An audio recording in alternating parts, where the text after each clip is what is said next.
오늘 우리가 함께 읽을 말씀 사사기 12장, 사도행전 16장, 예레미야 25장, 마가복음 11장 말씀입니다. 자, 오늘 말씀으로 나눌 주제는 따른 결과입니다. 우리가 무엇을 따르느냐, 그 따름에 따라 결과가 다르다라는 겁니다. 따라서 바른 것 따라야 하는데, 자, 먼저 자기 생각을 따른 결과는 심판입니다. 하나님의 말씀을 거부하고 끝까지 자기 생각을 고집할 때 하나님의 심판을 피할 수 없습니다. 곧 예레미야 25장은 하나님의 말씀을 거부한 백성들에게 심판을 전하는 말씀입니다. 바벨론에 의하여 멸망당해 70년 동안 바벨론을 섬기게 될 것을 말씀하고 있습니다. 또 유다는 물론이고 애굽과 블레셋과 에돔과 모압과 암몬과 두로와 시돈 등 모든 민족들이 마실 하나님의 진노의 잔에 대하여 전하고 있습니다. 곧 하나님은요, 예레미야를 통하여 끊임없이 그 백성들에게 악한 길에서 돌아오라 말씀하셨습니다. 예레미야도요, 그 자신이 오늘까지 23년 동안 여호와의 말씀을 전했다라고 강조하고 있습니다. 그러나 그 백성들이 끝까지 하나님 말씀 듣기를 거부했습니다. 자기 생각을 따라 하나님이 아닌 다른 신과 우상들을 따르며 그 악한 길에서 돌이키지 않았습니다. 자, 그 결과 하나님은 심판을 말씀하셨습니다. 하나님의 말씀으로 돌이키지 않고 끝까지 자기 생각을 따라 우상을 섬긴 결과는 하나님의 심판이라는 겁니다. 하나님은 바벨론의 왕 느부갓네살을 통하여 그 백성들을 심판하여 그 땅을 폐허가 되게 하시고 그 백성들의 기쁨의 소리를 끊으시며 70년 동안 바벨론 왕을 섬기게 하실 것을 말씀하셨습니다. 자, 하나님의 생각이 아닌 자기 생각을 따른 결과 그 책임은 자기가 질 수밖에 없습니다. 하나님은 생명으로 인도하고자 하나님의 생각, 곧 하나님의 뜻을 전하시지만 그 뜻을 거부하고 자기 생각을 따를 때 그 결과는 멸망일 수밖에 없습니다. 자, 또한 자기 감정을 따른 결과는 후회와 불행입니다. 순간 올라오는 이 감정을 절제하지 못하고 그 감정대로 행하면서 좋은 결과를 말하는 것, 이건 어리석은 일입니다. 사사기 12장은요, 사사 입다가 에브라임과 싸운 말씀입니다.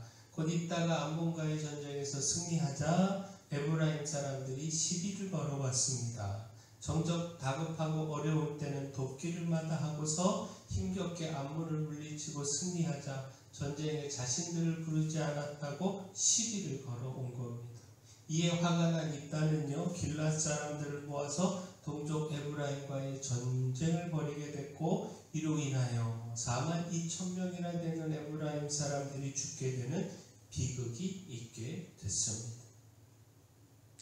자, 이전 기드온이요, 미디안을 물리쳤을 때도 비슷한 일이 있었습니다. 그런데 그때 기드온은 시비를 거는 에브라임에게 이렇게 말을 했는데 사사기 8장 2절 3절 말씀 보면 내가 이제 행한 일이 너희가 한 것에 비교되겠느냐, 에브라임의 끝물 포도가 아비에셀의 만물 포도보다 낫지 아니하냐, 하나님이 미디안의 방백 오렙과 스립을 너희 손에 넘겨주셨으니 내가 한 일이 어찌 능히 너희가 한 것에 비교가 되겠느냐 하니라. 기드온은요, 에브라임을 축혀 세우면서 서로 간의 싸움을 막을 수 있었습니다. 그러나 입다는요, 온유함으로 에브라임을 대하기보다 당장에 화가 나는 자기 감정을 따랐고 이로 인하여 동족 간의 비극적 전쟁과 희생이 있게 됐습니다. 만약 입다가요, 당장에 올라오는 그 감정을 누르고 하나님의 뜻을 구하는 시간을 가졌다면 그 헛된 전쟁 막을 수 있지 않았겠습니까? 그러나 입다는 순간에 올라오는 감정을 절제하지 못했고 또 그 감정을 따랐고 그 결과 비극적 결과를 맞이하고 말았습니다. 이처럼 자기 뜻을, 자기 감정을 따를 때 후회의 결과를 만듭니다. 따라서 지금 당장의 감정보다 하나님의 뜻을 찾고 하나님의 말씀을 따라야 합니다. 그 주의 말씀을 따른 결과는 그 말씀대로 이루어지는 축복입니다.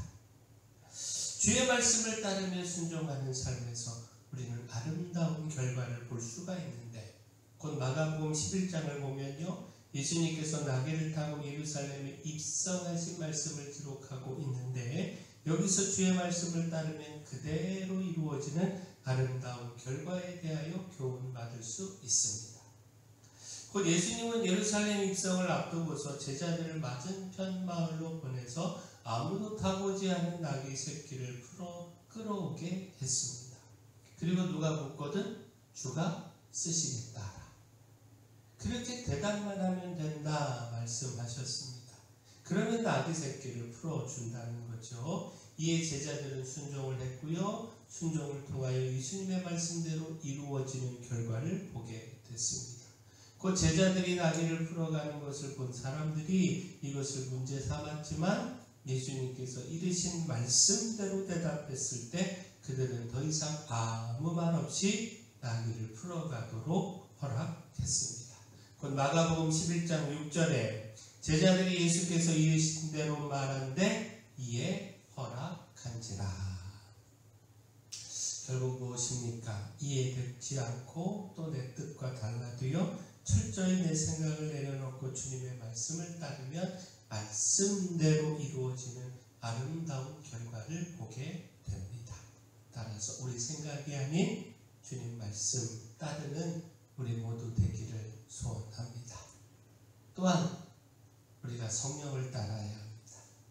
성령을 따르면 우리의 생각을 넘어선 더 크고 놀라운 결과를 볼 수가 있습니다.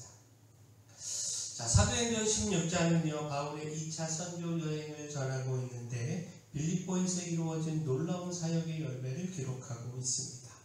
자, 사실 바울은요, 1차 선교 여행 때 세운 교회들을 돌아보려고 했고, 또 루스드라에서 바울이 가장 신뢰하는 새 동역자 디모데를 얻기도 했습니다.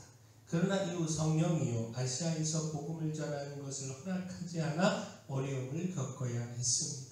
무시아 앞에 이르러서 비두니아로 가고자 했었지만 이것도 되지 않았습니다. 사도행전 16장 6절 7절 말씀 보면 성령이 아시아에서 말씀을 전하지 못하게 하시거늘 그들이 부르기아와 갈라디아 땅으로 다녀가 무시아 앞에 이르러 비두니아로 가고자 했으되 예수의 영이 허락하지 아니하시는지라. 아마도 바울은요, 뜻하고 계획한 대로 이루어지지 않아서 답답한 마음이었을 겁니다. 그러나 그는 결코 자신의 뜻을 이루겠다고 고집하지 않았습니다. 철저히 성령의 인도하심 속에서 모든 것을 바라보고 판단했고 끝까지 성령을 따르고자 힘을 다했습니다. 그 결과 환상을 통해 성령의 인도하심을 깨달아 마게도냐로 건너가 복음을 전하게 됐고 루디아와 빌립보의 간수 등 놀라운 복음의 열매를 맺게 됐습니다. 이후 그의 계획을 넘어선 더 큰 복음의 사역을 이루어갈 수 있었습니다. 자, 결국 무엇입니까? 성령을 따를 때에 우리가 기대하지 못한 것까지 이루어지는 놀라운 결과를 경험할 수 있습니다. 하나님은 우리보다 더 큰 계획을 가지고 성령을 통하여 우리의 삶을 인도하십니다.